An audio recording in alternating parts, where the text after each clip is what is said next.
Police are now on a campaign to sensitize the public on identity theft, as they have seen 3 times as more cases of card fraud compared to the same time last year. Yesterday, police identified 3 common forms of card fraud and new trends that have made its way locally to target unlikely Bahamians. They include skimming, card cloning, and card not present credit card fraud.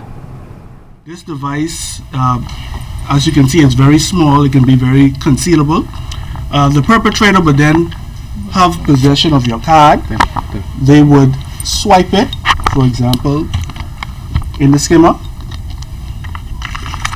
and all of the information would then be stored in the skimmer.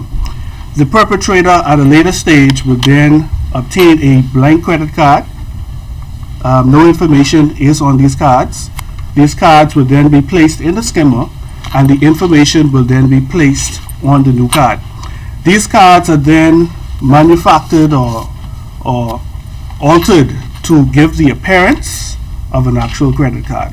And while police have arrested and charged several suspects in the case of credit card fraud, they have also received 2 complaints of ATM fraud so far this year, where in both cases the victims maintain that they were in full possession of their cards when fraudulent withdrawals were made.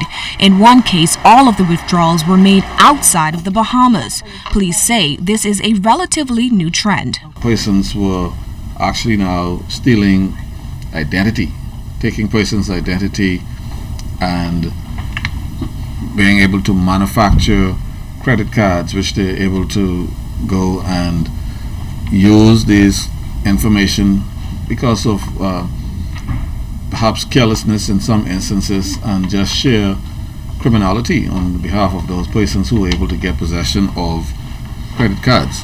Head of CDU's Business and Technology Crime Section, Deborah Thompson, says police are now on a campaign to sensitize the public on identity theft, as they have seen 3 times as more of these cases compared to this time last year. What we also recommending that business employees do is whenever they're processing a credit card transaction and they have any reason to suspect that a card may be fraudulent, compare the last 4 digits on the card that's being presented against the 4 digits on the receipts. You'll find 9 times out of 10 that they will not match, because of the fact that the information on the card is not consistent with what's actually on the magnetic strip.